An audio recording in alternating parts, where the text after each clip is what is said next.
excited to be able to introduce our first panel on maternal health. Oh, here we go, sorry.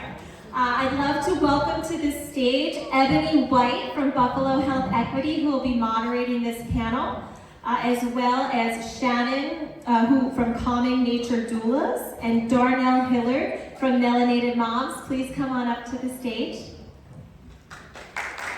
Yes, these folks are on the front lines. This is going to be a great conversation. You know what we can do is do you want to take one of these? Do you want to take two, or you're good? Okay. I'm going to be in the front with next to you, okay? Thank you. Oh, we got to turn the mics on? Excellent.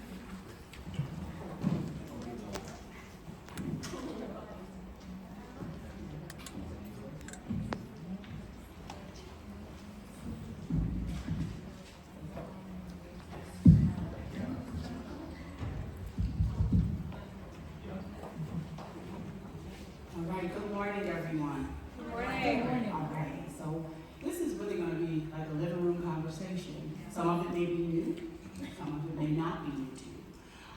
But this information that we're going to really divulge in and kind of break down from where we sit in the spaces in which we're in, let's just we want to have a real talk.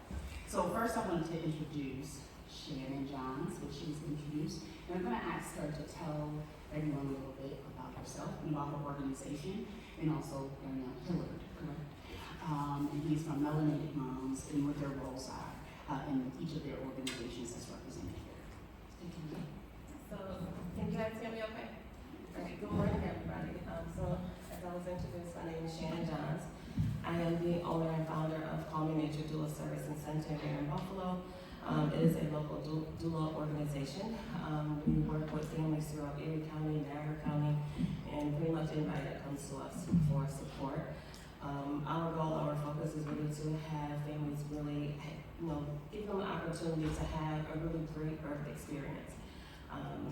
Our support is all evidence-based support, so we never provide families with any information that is opinion-based. It's all evidence-based, so this way they can go back and do the research, find out, what studies have been done, study data, statistics, see exactly the information that they are receiving from us is accurate information that's going to be more beneficial for themselves, but also beneficial for their baby. But really try to, minimize birth trauma, traumatic experiences just being in the hospital overall, but really, giving them an opportunity to have a really great experience.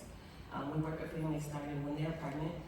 Sometimes we work with them before they become pregnant, just because they know that they're planning to have children, and they just want that preparation going in. And then we work with them obviously while they are in labor, and then we follow up with them once they have their babies as well. We do have a large focus on Black and brown women, just because of the disparities, because of systemic racism. So we do have a good large number of our families that we work with are Black and brown families. But also too, the region that we live in, there isn't a very high population of Black and brown providers. So for some women, that level of comfortability, security, and safety in having someone else that looks like them, someone else that has that cultural understanding, makes a huge difference to their overall experience, but also their overall perception of what this experience can actually look like. So we do work with those families quite a bit. But also another component of our organization is we accept Medicaid. There are lots of doulas in the area, but a lot of them are all strictly cash paid. So if you don't have $1,000, $1,500, $2,000 to pay for that support, you don't get it. So we do work with Medicaid families, and we bill directly through Medicaid, so the families that are Medicaid recipients, they're not paying out of pocket for any of their services. Thank you, Shannon. Thank you. All right, my name is Darnelle Hillard. I'm here representing Melanated Moms. Melanated Moms is actually a pretty big organization that most of their work deals with giving support to women of color in the maternal health space or any health space. I'm the Fatherhood Initiative Coordinator for the company. We just started this part, and this is just basically to give fathers a voice in this space because we're very underrepresented in this space. Also, we're working on basically giving safe spaces for mothers and fathers through our virtual communities we have created with our fatherhood forum talks and our mommy talks that they have monthly. And we also offer training that's called Find Your Ward, which is a training that helps people basically find their voice in the public speaking aspect. And that is also a training that's offered by Melanated Moms.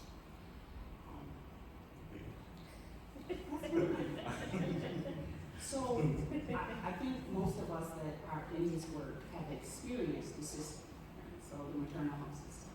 So we have been very candid in sharing our experiences as brown, female women and people interfacing in that system. So I'll start with myself and Shannon if you feel obliged to. So I have 4 children. 2 of my children I was deemed high risk. High risk, I immediately was sent to that different floor, right? Upstairs. I had a physician that told me I had gestational diabetes. My family history said all of those things. My BMI said all of those things. And when I was having my 3rd child, I expressed to them, I think this child is growing really fast.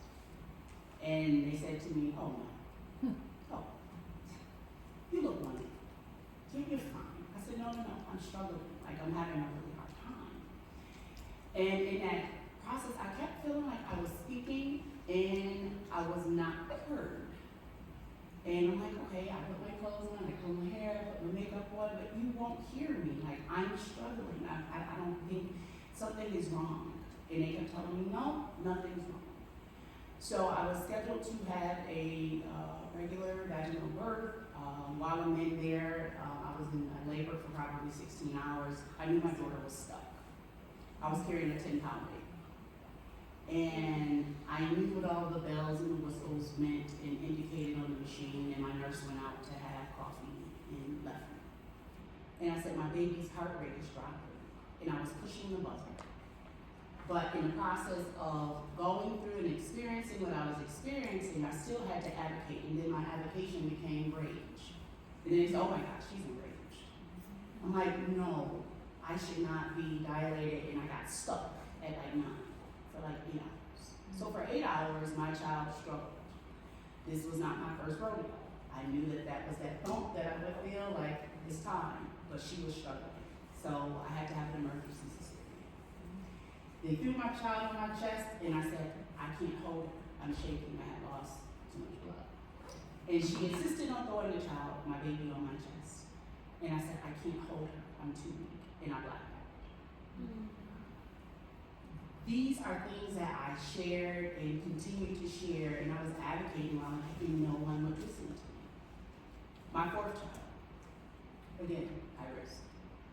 Diabetes, full-fledged, medication, etc. I stood in preterm labor. My son was due in February. I was in labor, full labor, December. The doctor came in and he said, you are really not following anything we're telling you. You just want to kill your son. I ran out of the hospital, screaming, crying, because I'm like, I'm going to lose it. Like, no, that is not my intention. I have fought really hard. I've done everything that you've asked me to do, and you just accused me of attempting to kill myself. My nurse came chasing me all the way up the street. We only have a couple of local hospitals where we do it, so you imagine. And I'm heading home knowing I'm in full labor, and I'm like, I don't even feel safe going back inside. And she literally chased me to say, Ebony, I have to get you back inside to labor. Please come with me. I am a person that is educated, understands who should be doing what and when, and that I am consumed. And in each time that I delivered, I didn't realize that my life was at stake. Because really, I was sacrificial. I was just most concerned about my children. And we're gonna really dive into the stats of I see you, and sometimes I don't see you, and I don't hear you. I'm just moving you along on an assembly line. And this is the experience that Black and brown women have over and over again.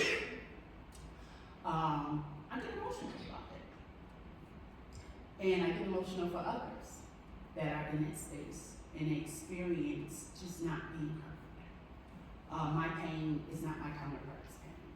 My pain, I should be able to tolerate. My pain is ignored. And to hear them murmur and say, her baby's heart rate is dropping, oh, she knew, like, oh, she should know that. So the level of omitting information is problematic in our system. And to believe that we shouldn't be demanding better care. I'm gonna pass this conversation over to Shannon as well. So very similar to Ebony and millions of other women. These stories are individually unique to each person, but they're not unique in its occurrences. So similar to Ebony, I gave birth, I was a very young teenage mom, and I gave birth to my second child when I was 15, and I remember the nurses talking, and they just kind of whispering, and I don't know if they didn't realize I was awake and just was really comfortable in their space and just discussing me, but they didn't have a lot of positive things to say. Well, she's 15, it's her second baby, she's just gonna sit on welfare, she's not gonna do anything, and she had all these other comments. And at one point, I remember watching TV, and my vision started to fade.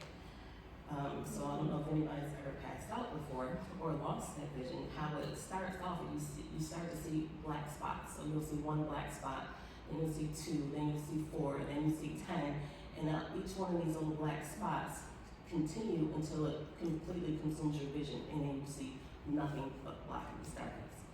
So as this happens, I start to get really scared, really nervous, and again, I'm 15. I just happened to be alone, I didn't have any support. And I remember calling the nurse and saying, I can't see. And she says, well, what do you mean you can't see? I don't know how else to say that. I cannot see. I don't have vision. And she looked, she just was like, oh, you'll be fine. It'll go away. And she left out the room. And I'm thinking, okay, what do I do now? And eventually my vision did come back, but the fact that her knowing what was happening but didn't feel it was necessary to disclose that to me or provide me with any comfort as to what was going on makes a difference. So what I know now, doing the work that I do, is it's from high blood pressure.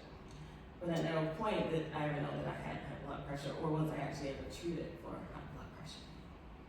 So having the support, having education, having someone there that when you do feel completely alone or you do feel like you don't have a voice, having a doula, having somebody there that's present that says, okay, she asked for this, so I'm gonna need you to step up your game and pay attention and get her what she needs, because this is your job as the provider, as the nurse, or whomever is working and attending to this mother at that time. This is your responsibility to attend to her because that's what your job says you're supposed to do. And in a form in which it's gonna be supportive and conducive to the mother individually and her overall care. That is the responsibility of the individuals that should be taking care of this mother. So when that doesn't happen, this is where you get these poor birth outcomes. This is where you have women that have traumatic birth experiences. This is where you have women that have heart attacks after they give birth and are completely unaware of what's going on. You do have women passing out. You do have women bleeding excessively because they don't know, they're not being properly educated, informed, or even supported as to what questions they should be asking, what they should be aware of, but also who's actually providing them with support and with care. And also too, who actually values them as an individual. One of the things that we'll discuss kind of during this panel discussion is the difference in care based on what type of health insurance you carry. So we know that statistically, numbers tell us this, women that have and receive Medicaid do receive a different type of care. They do receive different recommendations, but so does their babies. So the baby now has Medicaid. The baby also will get a different type of recommendation than a baby that's on a private commercial plan who, the hospital facility or provider receives a different fee schedule for that type of insurance versus Medicaid. Thank you so much, Shannon. So you have an experience as well. Okay, the father. As a father. Share, Yes. okay. You have an experience as well. Okay, my experience, well, just to introduce myself, again, I'm Darnelle. I have 4 children. I had them when I was very young also. My journey as a father was, I didn't know what my rights was as a dad. So I had a journey of having to find out what I could do as a father. I always thought everything was 100% on the mother and up to the mother's discretion as far as me seeing my child and being involved in my child's life. I actually wind up having custody of most of my children. My youngest is 18 now, so kind of out of that range now. But yeah, all my children have lived with me at one point or another, and that was a journey going through the family court system to where I had to battle for access for a couple of my children. Like to where if the mother was mad at me, I couldn't get them, and I would just take it out of her hands and take it downtown. So I want to dive into, so at the birth of your children, Yes. what was your experience as a father? Fear and excitement of the unknown. I was 17 when I had my first child. I was still a senior in high school. So my experience was just fear in knowing that I wanted to be a great example for my children, and I just didn't know how I was going to become that great example for my children. So fear and just, a lot of unknown. My father wasn't very involved in my life, but I did have a great grandfather as a role model. So it was just fear and anxiety struggle. So would that be the same feeling that you had as you interfaced in that system? So you're in a hospital setting. How were you received in that setting? What was your experience there? I was a visitor. I was off to the side. Yes. Like I wasn't really involved in anything. Like I said, I was young, the mother was young, so it was really on the mother and the guardian of the mother that they I was just the afterthought. Yeah, I was just there. Wow. Thank you. So I just want to add to that, considering your experience and probably millions of other men's experience in becoming dads, is that one of the things that is not very well known is that dads will also experience postpartum depression. And a lot of it is from that lack of invisibleness, where they're not acknowledged, they're not participated in, and they're not welcomed into the space where there's so much focus on the mom, the pregnancy care, how the baby's growing, how the baby's developing, and then without that baby doesn't exist. But there's no acknowledgement to his existence or the value of him being there during the appointments, during the birth, and just constantly being present in that child's life. And for some, because there is a hormonal shift in men that happen when they are expecting a child, that it now affects them after the child is born and where their mental state is at their time, where their emotional state is, and then you also have that shift and that change in their hormones that makes some fathers say, okay, well, I'm not welcome, so I'm not gonna try. I don't feel like I'm valuable, I don't feel like I'm important, so I'm not gonna try. And especially when you have, a mom and her mom and the other women in her family, very, very dominant, very, very, adamant about what they want, and they don't include that. And sometimes that is one of the things that I've seen that does become a barrier to men in being able to actually be a father. So, good job. So we are going to dive into stats. So there are people who need quality and quantity. So we know the stats are back for Black and brown women. But I'm just going to kind of talk about 685 recommendations came out of the 2018 to 2020's New York State Pregnancy Associated Death Statement Report, which, if you have some time, look at it. They just released it. They're horrific. We knew they were bad. If you need 685 recommendations for something, we have a problem. It almost feels like you just need a whole new do-over. And in those things, probably almost 80% of the deaths that occurred in New York State were preventable. Some level of oversight from our current clinical settings and healthcare system failed. Almost 70% of them were all medicated. So not only are we getting poor health outcomes, and then we have poor insurance that is dictating these outcomes. African American women were 14% of the live births here, and 29% loss of life. And when we talk about that maternal mortality rate, we're looking at that 1 year. So they don't even make it to the baby's first birthday. Because of poor oversight, poor care, and just negligent, and it is infused with systemic racism throughout. I want to pose these questions to everyone. Where my opinions land on many of them. Share with our audience some of the challenges that you've grown aware of. So we have some things that we know personally, and then in doing the work for women of color and being pregnant. So I think one of the reasons for this is kind of one of the reasons I said before. There isn't a cultural awareness, but also here in Erie County, I think we have six black OBs and 0 black midwives. We have some gynecologists that are black, but they don't practice obstetrics. They don't go to the hospital, so they're not attending birth. So for someone who's, essentially their whole life they've been, around in spaces where they've been able to be completely themselves and they're comfortable, using, terminology that they've used within their culture. And now they're in a state where they are extremely vulnerable, but also too they're in a state where they are mentally, physically, and emotionally, stressed because of the pregnancy and the labor. And then now their only interaction, their only support is of someone that they don't trust, someone that isn't comprehending what they're explaining to them, or doesn't even take the time to listen to what is being expressed and explained to them.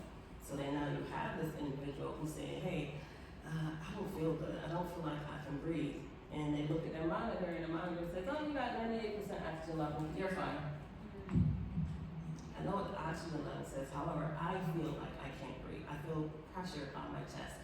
I feel like I'm struggling to breathe. I feel like it's putting stress and pressure on my body as a whole, even if I am actually physically receiving oxygen, my mind and my body is telling me something is off. So if someone dismisses that, and then they tell, oh, you're fine, it'll go away, you're fine. And then now when she gets home, her chest is still hurting, she's still feeling a little bit like, I really feel like I can't breathe. But no one's done any tests, no one's done any types of checks or evaluations to see exactly why she's feeling this way, because her oxygen level is at 98%. Then this is where other things start to occur, and because someone already told her, ignore what you're feeling and listen to what I told you, other things that now start to arise where, oh, I'm still bleeding, but I guess it's okay, because they didn't say nothing. They didn't tell me that this was gonna be a problem. But when I told them this would happen, they said that was normal. So maybe this bleeding I'm having is also normal. Maybe I am supposed to have headaches, because they said that the feeling in my chest was normal. Maybe I am supposed to be dizzy and lightheaded, because they told me this was also normal. So then now you have gone from one issue, or one kind of concern, and it's now cascaded to 5, 6, or 7, and to the point where she does pass out. She does have a heart attack. Right now she's in the hospital, she's in ICU, and now she's got a 2-month-old baby who doesn't have a mother. This is all from that lack of care, but also too the lack of value. And I'm going to value you as an individual who's expressing to me what you're feeling, and I'm going to help you figure out what that is as your provider to say, I'm going to actually attend and treat you. Those are one of the reasons that it occurred, but also too, if you don't have, or a provider or someone that is working with a patient doesn't have that level of cultural understanding for this individual or cultural value or respect for that person's culture because they're looking at it from their own lens and their own perspective, it creates a bias.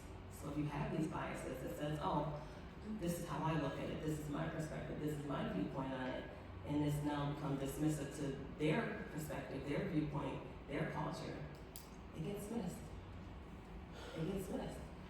And then if you, again, add on top of that, there's no education.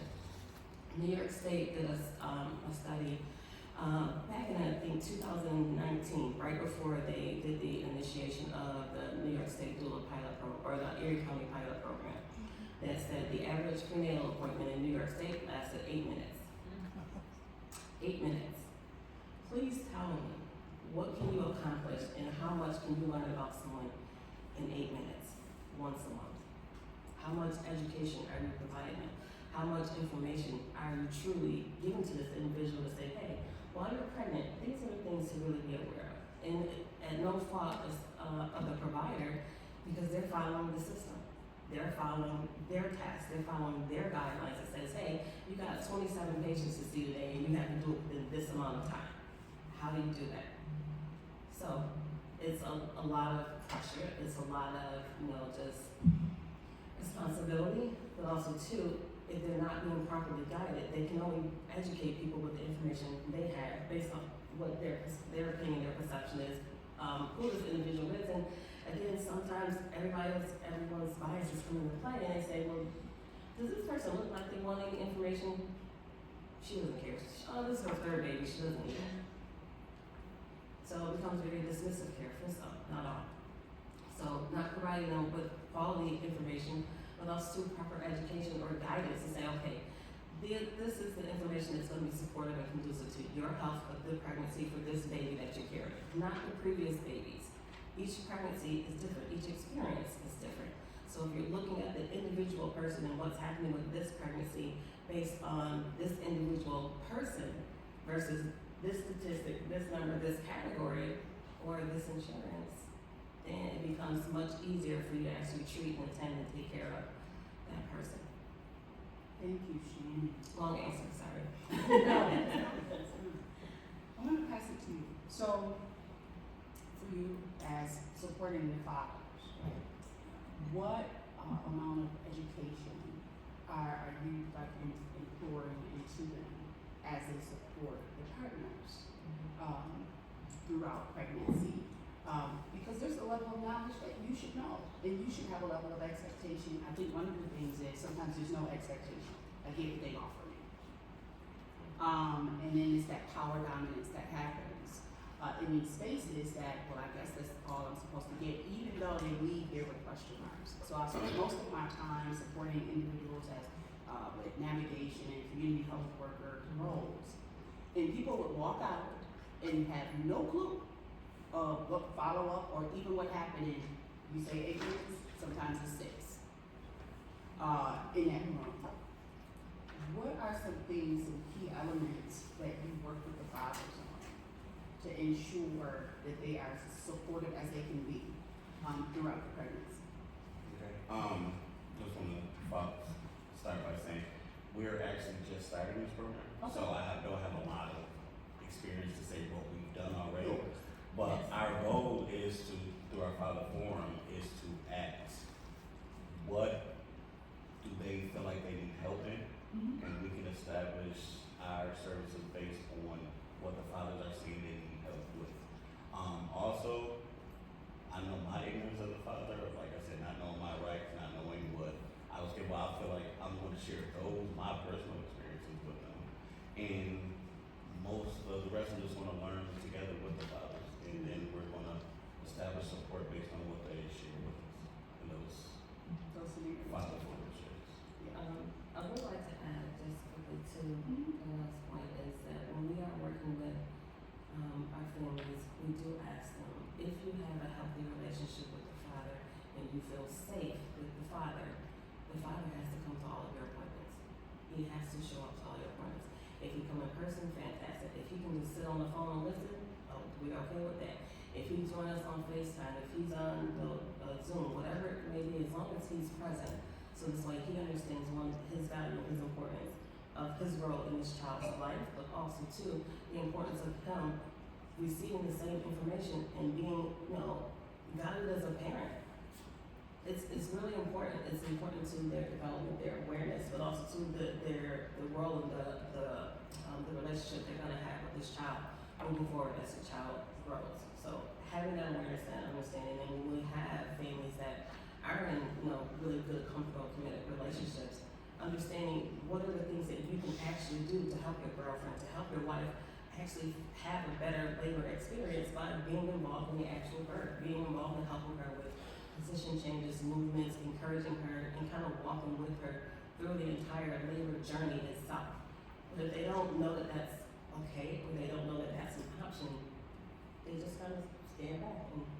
Right, so I think what your program is going to do, and has done in different forms at different spaces, is the importance of the father in creating a level of safety. Your safety in being able to have someone advocate for you when you're unable to advocate for yourself.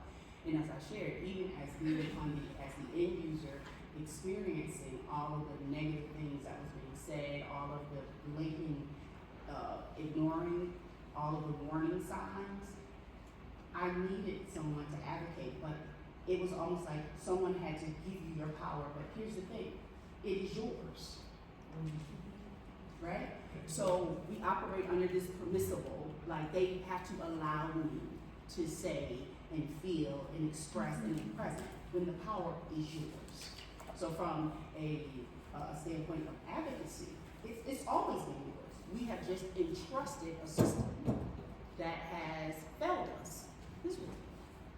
And it changes the dynamic as how we interface with healthcare. Because I trusted you.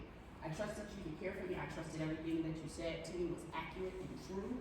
You didn't omit anything from me, but didn't at what cost. So right now today, we're looking at almost 50% of the women who are birthing may lose their life. In our current form, in its current state, they possibly will not come home. Or be home very short term, or not be there for their baby's first birthday. And that's a horrible, horrible truth. It's a horrible statistic, and I mean, after you look across the country, they're pretty consistent at being horrible.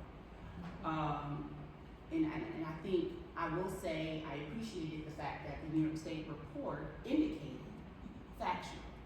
Like they didn't hide it. Like the fact that you have to have a cohort to deal with and look at the death of women in your region, that you just studied it, and that was just for 2 years. 2018 to 2020. We are in 2020. I want to kind of dive into, with you, Shannon. So you've done a great deal of work in advocacy around Doula, the pilot program. I believe the Health Foundation has been critical and has been doing some research in how you reduced cesarean births by probably like 22%. My number's right, but it's had much better outcomes. Talk about some of that policy work, all the way going. So not only are you delivering it, by the way, she was delivering the baby this morning at 2:30.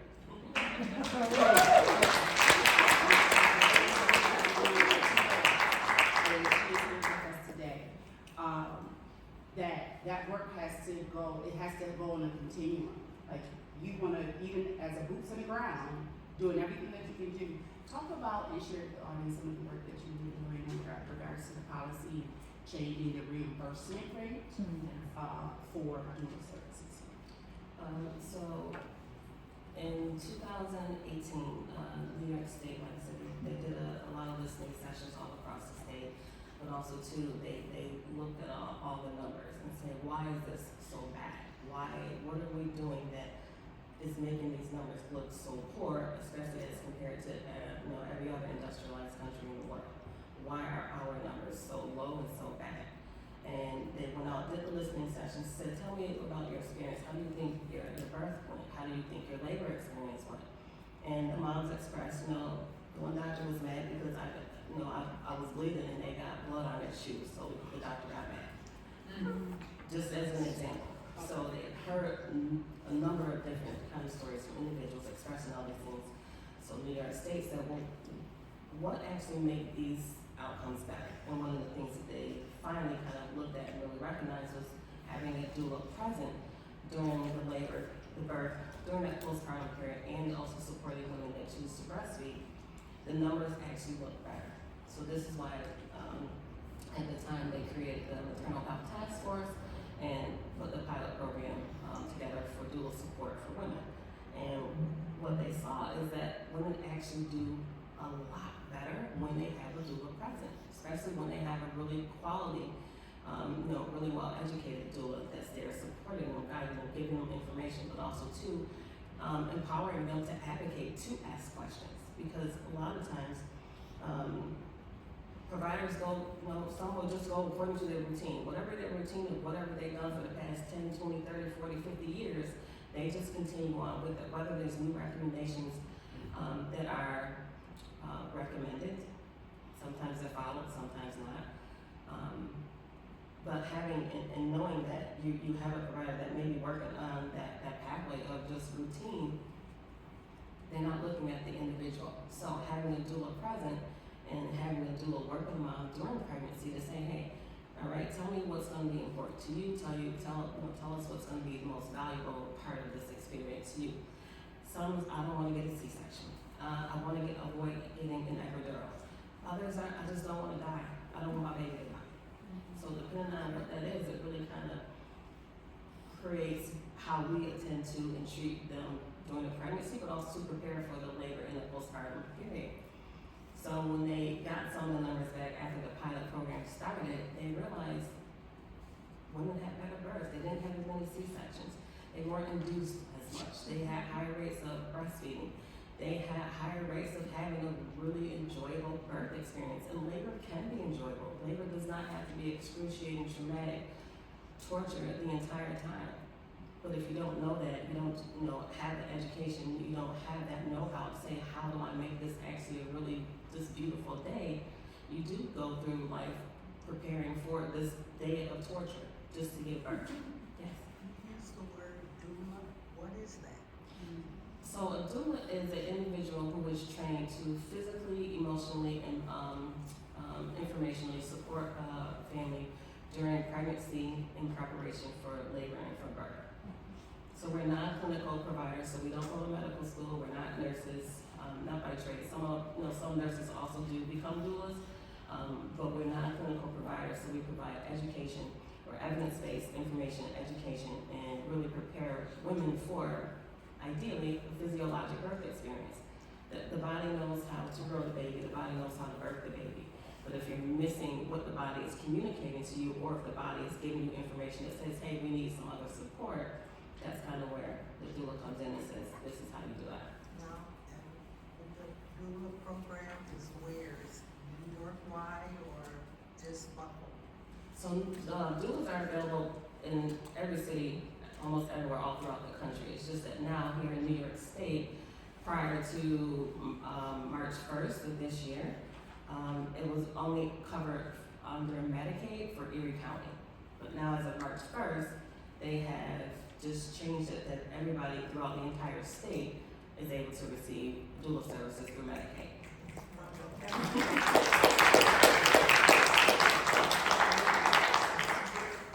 what I see in healthcare, especially women, Yes. you have different kind of women, white women, black women Yes. also, and every last one of us is different. Absolutely. So one doctor, they go to school for textbook care, but it should go beyond textbook because we're all different. And that might be where our problem come in at, in reference to our healthcare that we need, because it's I'm gonna say a cultural misunderstanding. Because just because we're a woman, we're not all the same. We're not all the same, but also too, not all of our pregnancies are the same. Exactly. I have 6 children, and all 6 were a very different experience. And my 6th one was the one that gave me the most problem. And I had an attitude about, like, what is going on? I've done this 5 times. Why we got a problem right now? Like, I developed mastitis with my 6. Mastitis is a breastfeeding, basically too much milk that's not being released. And I got this with my sixth baby after I had breastfed 5 other kids. I seriously had an attitude, like, why do I have this problem? But it's, again, everything is different and, for each person. But to your point, one of the things when the pilot program first started is that my personal opinion is I don't think the Department of Health really believed that doulas truly worked. So when they got the numbers back and saw, like, oh my God, this actually does improve the birth outcome. Not only is the mother healthier, the baby healthier, she's having full-term pregnancies, she's having spontaneous labor, she's giving birth vaginally without epidurals, and she's arriving at the hospital when she's 7, 8 centimeters dilated, just ready to give birth, and she's breastfeeding, and then now the baby doesn't have high instances of ear infections, just common, newborn illnesses, and they see all of these numbers, but then on top of it, the cost savings associated with utilizing the doula, their initial proposed rate was $600. For how long? It was $600 for 5 years.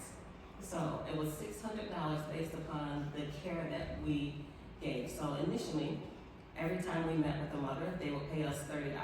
If the mother, when the mother gave birth, they would pay us $360. Our private pay rate is more than double that amount. So, because this is again Medicaid, and we all know Medicaid premium is much lower than commercial plans, Medicaid said, this is the rate that we've been able to, approve for you. So the doulas here in Erie County, and when we first started, there was maybe 10 of us, maybe, because the paperwork that's required for Medicaid is fun.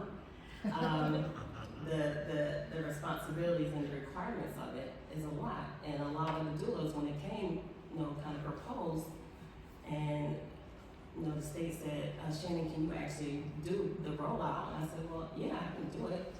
I don't agree with the rate, but I'll do it because I know that the overall benefit is that there is a mother right now somewhere today who is not going to come home with her baby, or her baby is not going to come home with her. However, I know that the work that myself and the other doulas that I work with are going to help to give her a better chance of having that relationship and also to having a better overall experience. So we signed up when we did it. So now they see that the numbers are better in improving the outcomes, but also too, there's a huge cost savings when a mother doesn't have to get induced, when a mother doesn't have to have a C-section, when a mother doesn't request an epidural because she knows mentally and emotionally how to process the pain that she's feeling, but then now also too, she knows how to relieve that pain internally herself. So when you miss those things, this is where the cost savings. It hurts too bad. It's too bad. I can't. And then now they're stressing and panic. However, if you know what you're feeling, tell me what you're feeling. Where do you feel it? But also to identify it. Okay, this is how you relieve it. But if you don't know that, you go through this place of this is too much, too overwhelming, painful, traumatic, and now it starts to mess with her psyche. Because if she's feeling like she's tortured, it's too traumatic for her, she panics. And then now that actually leads to postpartum depression, postpartum anxiety, and postpartum mood disorders, and possibly psychosis. Yes? Yeah, I just have a quick question. Thank you for sharing all that information. It sounds like to me that doulas make a significant difference in the health of a mom. And I know you mentioned earlier that there were 685 recommendations. That's a wild amount. I'm wondering if one of those is to require or make it very easy for every mother to have doula services, considering how high Black maternal mortality is. Seems like that might be a really strong intervention to lower that number. Was that discussed? Can you talk a little bit about that? Yeah, so in Erie County, about 60% of births from African American women are Medicaid moms, which is one of the reasons why New York State said put doula services through legislation and as a permanent part of Medicaid to actually reduce those numbers again, just because our rates for African American women are so staggeringly high and so much worse than our counterparts. One of the other things is that we are working on a couple other plans or under commercial plans to also include that coverage. TRICARE, so the military insurance, they have doula services listed under their plan. So if someone's in the military, they do also receive doula coverage that's covered from their insurance. And then some commercial plans will also have a kind of like a policy listed within the policy that says if you do decide to have a doula, you pay cash and then we'll reimburse you versus us paying directly. Yes. Yes. Yes. How is the educational part getting out to the community that doulas are available? How do we get that out to the schools, the colleges? Yeah. So one of the things is the Medicaid plans, they send the information out to their members when they get a confirmation of a pregnancy. So when one of their members gets their pregnancy test and then their insurance or their healthcare provider submits the claim, then now the healthcare insurance kind of flags, so this is a pregnant person, send them this information on doulas, for one. But also too, for our organization, we have a really, really good working relationship with a lot of OB and midwifery practices that they send us their patients. So we do that, but also there's word of mouth, and we do some advertisement too. I'm gonna say right there, the green on. I'm gonna get you April. So one of like the barriers against to like have like care is also like training. So like I know like the doula programs are usually like $1,000 to like $3,000. So like that is also a barrier for that keeps like the community from getting the training to become a doula. And I know that like in New York City there's like Intro 472A, which is like part of like the larger legislation that major atoms have passed to provide training, like free training for people who want to become doulas. Is that something that like you see happening here, or is already happening? Like training is also like a lot of people aren't really training because it's expensive. So we, there are doula trainings that are available here. I do offer trainings ourselves at our organization, but for the cost of the training, there are grants that people can apply for or organizations can apply for, and one of the organizations here, Erie County Niagara AHAC, they also received a grant through the Health Foundation in partnership with our organization to train people to become doulas at either no cost or very minimal cost. But there are some programs that are available, but again, it's the doula kind of profession is just now being more commonly and more well known. So I do think over the next couple of years that it will become a program that people can, request financial aid for or request, funding from some other sources to pay for it. So I want to get April. That was actually very similar to my question. Thank you all actually for having the courage to share your stories first.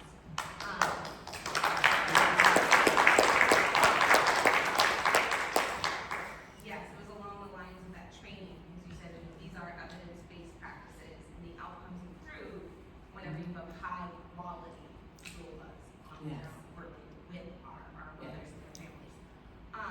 So I guess, what further investments would you like to see in making sure that that training isn't just initial and certification, but it's, ongoing development? Because new research comes out every day. Yes, it does. I would say for the training itself, for us, we have a standard. You have to create a standard that works all the way across the board, because there's a huge difference in doulas, which is why you have some providers that says, absolutely not, I don't want to work with doulas. They're interfering, they are combative, and they are actually making the situation worse. But again, that's that perspective of that individual doula, her own experience for some, their own biases, but also why do they choose to be a doula? There are some doulas that choose to be a doula because they have such traumatic experience. It's now their job to protect every single person that they work with from having this horrific experience when there's nothing that's occurring that needs you to protect her. She can do it on her own. But if you don't teach her that, or she doesn't know and she's not aware of that, she now thinks that you have to do these things for me, that whatever my provider is telling me is a lie, or is actually going to be conducive to my overall experience. I have conversations with OBs very often, and a lot of times they say, why would a doula tell this mom not to take this medication and she's hemorrhaging? Why would a doula tell a mom not to let her baby go to the NICU when the baby's body temperature is low, the baby's blood sugar is low, the baby's respiratory is low? But again, these are things that doulas are doing that are outside of their scope of practice, and they have this idea or thought that these are the things that they should be doing when it's not our job to do that, because again, we're not clinicians. We didn't go to medical school, we didn't go to nursing school.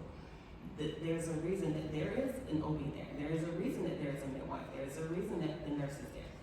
Everybody is a part of this equation. However, one is having an idea or thought that theirs is more valuable than the others, or theirs has more significance. And again, sometimes the OB is the one that knows how to save her life. Because if she is hemorrhaging, I as a doula cannot stop that. So I think, because we're down to our time, and we may be around a little bit later on this afternoon, but I wanted to share it. So ultimately, thank you so much, Darnelle, for coming to bring the perspective of the full thing. So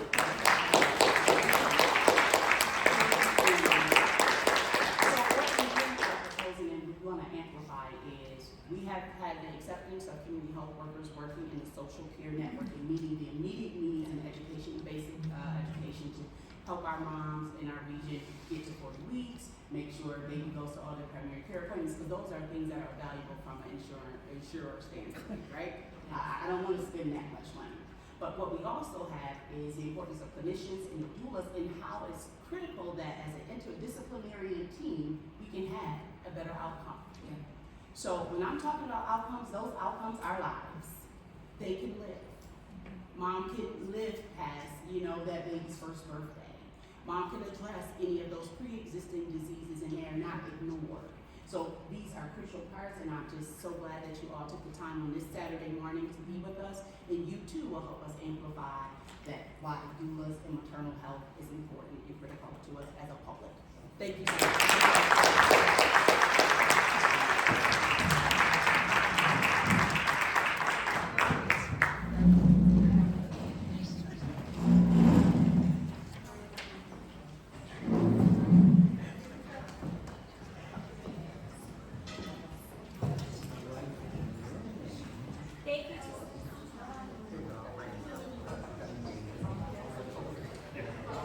Thank you to our panelists for illuminating the stark health disparities in maternal health.